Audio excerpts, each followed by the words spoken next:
எங்களுக்கு வரலாற்று ரீதியாகவே வட இந்தியா வெளியூர் தான். எங்களுக்கு பழக்கப்பட்ட மொழி 2 மொழி எடுத்துக்கொண்டால் போட்டிக்கு தான் எடுக்க முடியும். இதில் உள்ளூர் பாஷா வெளியூர் பாஷாங்கிற அபிலாஷங்களே எங்களுக்கு இல்லை. எங்களுக்கு வரலாற்று ரீதியாகவே வட இந்தியா வெளியூர் தான். வரலாற்றில் அவுரங்கசீப் போன்ற மன்னர்களாகட்டும் இல்லை ராஜபுத்திரர்களாகட்டும் வட இந்திய ஆண்டவர்கள் மத்திய பிரதேசத்துக்கு இந்த ஊருக்கு வந்ததே இல்லை.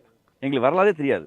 எங்களுக்கு தனி மாகாணங்கள். ஒரு காலத்தில் இந்தியா என்கிற நாடு கட்டுகிற போது ஒரு அரசியல் சட்டம் வந்துருச்சு. ஆமாம், we the people of India நாங்கள் உணர்கிற போது அன்னைக்கு எது அந்நிய மொழின்னு பார்த்தா 1925 வந்த காந்தியடிகளால் கொண்டு வரப்பட்ட இல்லை அதுக்கு முழு ஒரு 10 ஆண்டுகளால் கொஞ்சம் பேசப்பட்ட ஹிந்திக்கு தமிழ்நாட்டில் 40 வரலாறு தான்.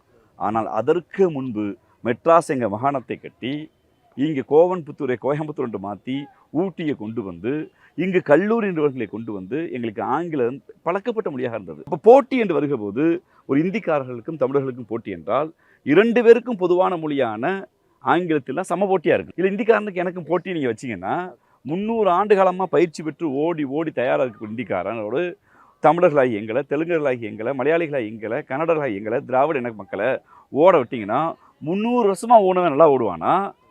நான் உன் பாசையை பேச நல்லா ஓடுவேனா? யார் ஓடுவாங்க? ப்ராக்டிக்கலாக அவங்க தானே. அப்போ நான் என்ன சொல்கிறேன், பொது போட்டிக்கு வா.